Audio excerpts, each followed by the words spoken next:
Hello everyone. तो कैसे हो आप सभी लोग। हार्दिक स्वागत करते हैं आप सभी का हमारे इस यूट्यूब चैनल यूनिक एकेडमी के अंदर। तो विद्यार्थी मित्रों, आज हम गाला असाइनमेंट 2026 विषय विज्ञान पेपर नंबर 4 का विभाग नंबर बी के प्रश्नों का उत्तर एकदम सरल भाषा में सीखने जा रहे हैं। अगर आपने हमारे चैनल्स को अभी भी सब्सक्राइब नहीं किया तो सब्सक्राइब करना बिल्कुल ना भूले। बेल आइकन पर क्लिक करें जिससे मेरे सभी नोटिफिकेशन के वीडियो आपको 1 बाय 1 मिलते रहे। हिंदी माध्यम के लिए सर्वश्रेष्ठ चैनल सिर्फ और सिर्फ आपके लिए ही मेहनत किया जा रहा है। आपका विकास ही हमारा लक्ष्य है। राइट, आप अच्छे से पढ़ो, आपके बोर्ड में अच्छे नंबर आए, आप अपने माता पिता का नाम रोशन करो, यही इच्छा है। राइट, क्योंकि माता पिता ही आपके सब कुछ है। राइट, देखते हैं विभाग बी विज्ञान पेपर 4 2026 25 अंतर के दो मुद्दे लिखो। उष्माक्षेपी और उष्माशोषी अभिक्रिया, दो अभिक्रिया है। राइट, एक है उष्माक्षेपी और एक है उष्माशोषी। बहुत आसान है, ध्यान से देखो। उष्माक्षेपी उष्माशोषी। राइट, जिस अभिक्रिया में उष्मा उत्पन्न होती है उसे उष्माक्षेपी कहते हैं। जिस अभिक्रिया में उष्मा का शोषण होता है उसे उष्माशोषी। कितना आसान है। जिस अभिक्रिया में उष्मा उत्पन्न होगी उसे उष्माक्षेपी और जिसमें उष्मा का शोषण होगा उसे उष्माशोषी बोलेंगे। ठीक है, इसमें तापमान बढ़ता है। राइट ना विद्यार्थी मित्रों, उष्माक्षेपी में तापमान बढ़ता है और इसमें तापमान घटता है। उदाहरण, मीथेन गैस का दहन करो, मीथेन यानी गोबर गैस, उसका दहन करोगे तो गर्मी निकलेगी, ये उष्माक्षेपी है। और CaCO3 कैल्शियम कार्बोनेट का कैल्सिनेशन, चूने के पत्थर का कैल्सिनेशन होगा तो उष्मा उसी में शोषण हो जाएगा। विद्यार्थी मित्रों, आई होप आपको ये अंतर अच्छे से समझ में आ गया होगा। नेक्स्ट हम पढ़ेंगे धातुओं के चार गुणधर्म, क्वेश्चन नंबर 26। तो गुणधर्म पढ़ते हैं। पहला नंबर, इसमें तन्यता का गुणधर्म होता है, यानी धातुओं को हम खींच सकते हैं, खींच के तार भी बना सकते हैं। क्या आपको पता है 1 ग्राम सोने को खींच के 2 किलोमीटर लंबा तार बना सकते हैं। ठीक है। दूसरा, इनके टकराने से आवाज उत्पन्न होती है। जब दो धातु की सतह एक दूसरे टकराती है ना तो उससे आवाज उत्पन्न होती है। इन्हें पीट कर चादर बना सकते हैं, धातुएं है ना, इनको पीट कर हम चादर बना सकते हैं आघात वर्धता की पद्धति से। ये उष्मा और विद्युत के सुचालक होते हैं, अर्थात इसमें गर्मी आएगी, इसे गर्म करोगे तो गर्म हो जाएगा। राइट, और इसमें विद्युत धारा प्रवाहित करोगे तो इसमें विद्युत धारा प्रवाहित हो जाएगा। ये सामान्यतः वजन में भारी होते हैं। धातुएं हमेशा क्या होते हैं, वजन में भारी होते हैं। राइट, और इनके गलनांक और क्वथनांक उच्च होते हैं। धातु के जो गलनांक होते हैं और धातु के जो क्वथनांक होते हैं काफी हाइज होते हैं। तो विद्यार्थी मित्रों, आई होप आपको अच्छे समझ में आ गया होगा। नेक्स्ट क्वेश्चन नंबर 27, धमनी और शिरा में अंतर। ओके, धमनी शिरा बहुत आसान है। शुद्ध रुधिर का वहन होता है। भाई धमनी में कौन से रुधिर का वहन होता है, तो धमनी में शुद्ध रुधिर का वहन होता है। अपवाद है फुफ्फुस धमनी। जितनी भी धमनी होती है ना सबके अंदर शुद्ध रुधिर का वहन होता है, सिर्फ एक धमनी को छोड़ के। राइट, कौन है, फुफ्फुस धमनी, इसमें शुद्ध रुधिर का वहन नहीं होता। ठीक उसी तरह से शिरा में अशुद्ध रुधिर का वहन होता है, लेकिन अपवाद में एक ऐसा शिरा है फुफ्फुस शिरा, उसमें अशुद्ध नहीं शुद्ध रुधिर का वहन होता है।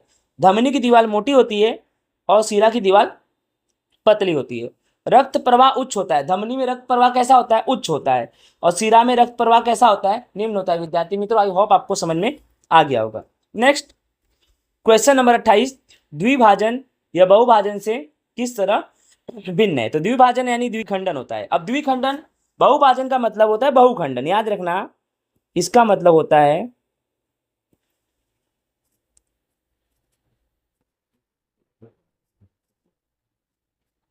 बहुखंडन। ठीक है, बहुखंडन।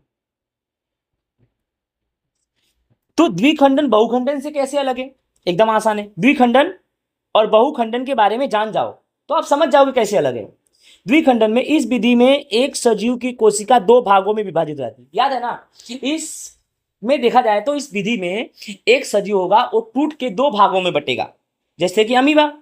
और बहुखंडन में कैसा होता है कि इसमें एक सजीव तो होगा लेकिन वो दो भागों में नहीं बटेगा, अनेक भाग में बट जाएगा। तो भैया क्लियर तो है, उसमें दो भाग इसमें अनेक भाग। उदाहरण में आएगा प्लाज्मोडियम। इस प्रकार द्विखंडन बहुखंडन से भिन्न है। 2 नंबर में और क्या लिखोगे, दो परिभाषा हो गई, परिभाषा क्लियरिफिकेशन कर दिया यार। आगे चलेगी नहीं चले, आगे चलते 28 के बाद 29, 28 के बाद 29 चलते हैं।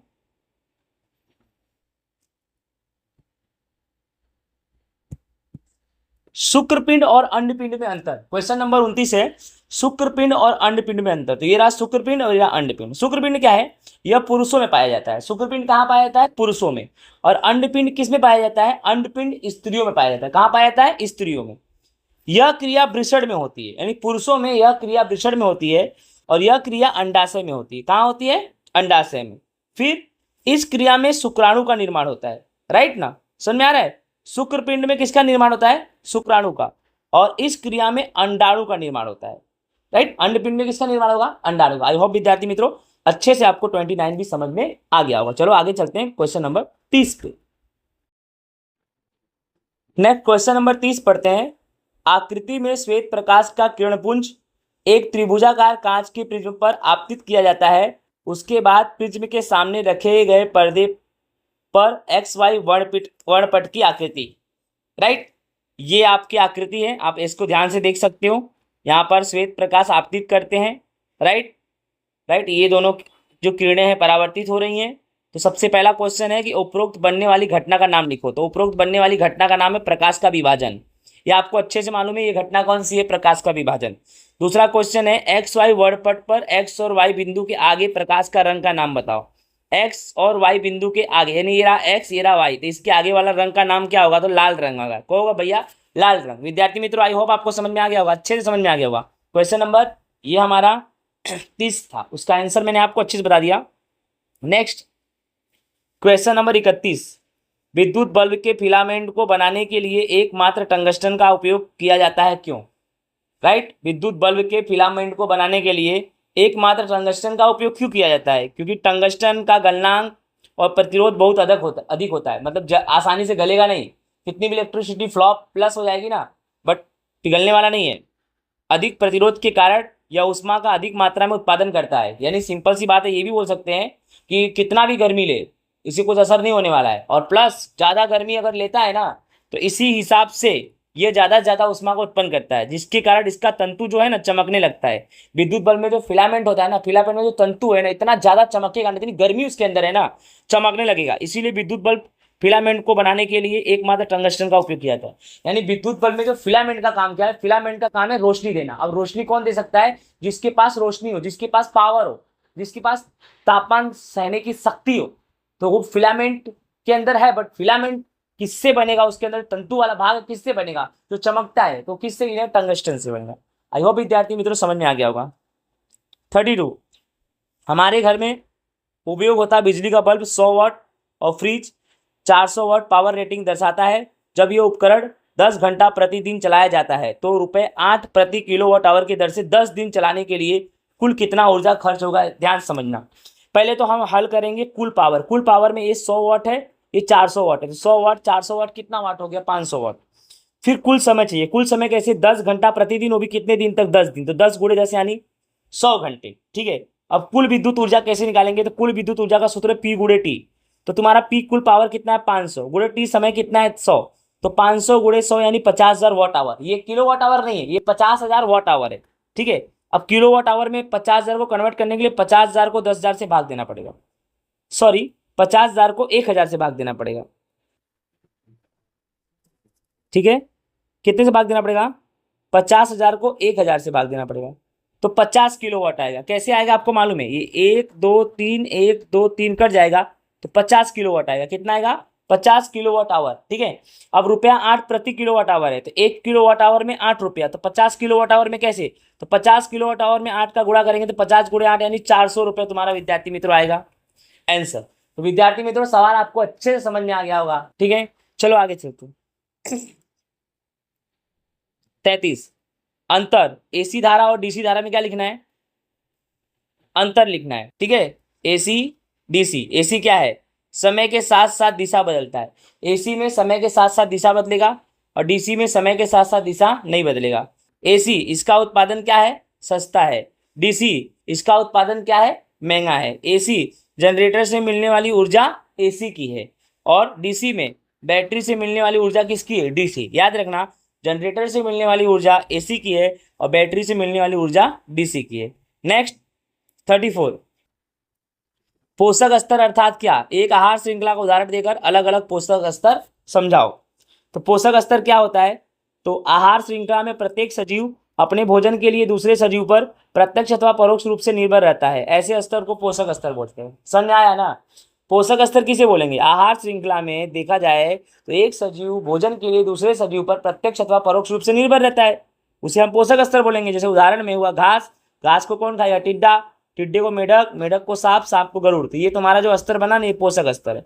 अब कैसे देखो, घास ये प्रथम पोषक स्तर है, टिड्डा ये द्वितीय मान लेंगे, मेढक को तृतीय मान लेंगे, सांप को चतुर्थ मान लेंगे, गरुड़ को पंचम। इस तरह से इनकी एक आहार श्रृंखला के पोषक स्तर की जाल बनी। विद्यार्थी मित्रों, आई होप आपको 34 अच्छे से समझ में आ गया होगा। चले आगे चलते 30 नंबर 5 में। विघटन के आधार पर कचरे के दो प्रकार समझाओ। तो विघटन के आधार पर कचरे के दो प्रकार है, एक जैव विघटनीय कचरा और एक अजैव विघटनीय कचरा। तो जैव विघटनीय कचरा किसे बोलते हैं? जिन कचरों का जैव प्रक्रम के द्वारा विघटन होता है उसे जैव विघटनीय कचरा कहते हैं। बोलो, जैव विघटनीय कचरा किसे बोलते हैं? तो जिन कचरों का जैव प्रक्रम के द्वारा विघटन होता है उसे जैव विघटनीय कचरा कहते हैं। उदाहरण में क्या आया? साग, भाजी, फल। अजैव विघटनीय कचरा में क्या आएगा? जिन कचरों का जैव प्रक्रम के द्वारा विघटन नहीं होता उसे अजैव विघटनीय कचरा कहते हैं। बोलो, जिन कचरों का जैव प्रक्रम के द्वारा विघटन नहीं होता उसे अजैव विघटनीय कचरा कहते हैं। उदाहरण में क्या आएगा? प्लास्टिक, पेपर और कांच। चलो आगे चलते। क्वेश्चन नंबर 36, वैज्ञानिक कारण दो। पित्तरस एक पाचक उत्सेचक न होने पर भी एक महत्वपूर्ण पाचक रस है। राइट, पित्तरस जो है एक पाचक उत्सेचक न होने पर भी एक महत्वपूर्ण पाचक रस है। देखो कैसे, यानी जो पित्तरस है ना, एक पाचक उत्सेचक तो नहीं है, ये भोजन का पाचन तो नहीं करता है, फिर भी एक महत्वपूर्ण पाचक रस है। पित्तरस यह पाचक उत्सेचक नहीं होते हैं, यह खुराक का पाचन नहीं करते हैं, परंतु पित्तरस यह एक महत्वपूर्ण पाचक रस होते हैं। कारण कि यह लवण और वसा को छोटे छोटे कणों में तोड़ते हैं। हमारा भोजन जो हम करते हैं, जो खाना खाते हैं ना, तो लवण और वसा को छोटे छोटे टुकड़ों में यही तोड़ते हैं। भले से भोजन का पाचन नहीं करते हैं, लेकिन भोजन की पाचन की प्रक्रिया में सहायक तो होते हैं ना। राइट, तो ये क्या करते हैं? लवण और वसा के कणों को, टुकड़ों को छोटा छोटा भाग करके तोड़ते हैं। इसी कारण से वसा का क्षेत्रफल बढ़ेगा, क्योंकि वसा एकदम मतलब गांठ जैसा होगा, गांठ जैसा, मांस फैट, उसे तोड़ेंगे तो फैलेगा।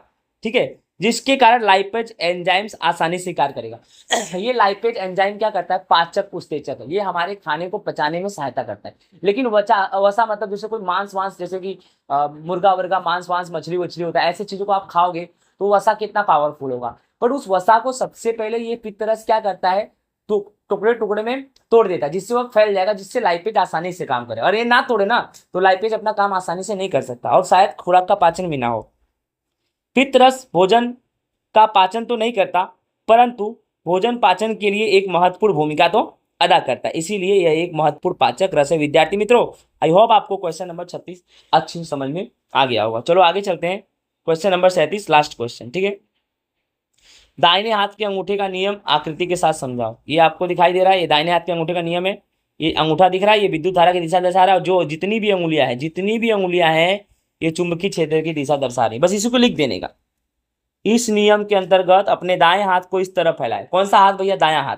दाएं हाथ को ऐसे फैलाएं कि आपका अंगूठा विद्युत धारा की दिशा संकेत कर। देख लो, अंगूठा क्या कर रहा है? विद्युत धारा की दिशा संकेत कर रहा है, और आपकी अंगुलियां चालक के चारों ओर चुंबकीय क्षेत्र दिशा की दिशा, आपकी जो अंगुलियां हैं वह चालक तार के चारों ओर चुंबकीय क्षेत्र रेखा की दिशा बताएंगे। विद्यार्थी मित्रों, आई होप क्वेश्चन नंबर 37 आपको अच्छे से समझ में आ गया होगा। चलो राइट, ये हमारा कंप्लीट हो गया। ये पूरा विभाग नंबर बी काफ़ी छोटा था और आसान प्रश्न इसमें थे। राइट, चलो मिलेंगे नेक्स्ट वीडियो में नेक्स्ट टॉपिक के साथ। जय हिंद, राधे राधे।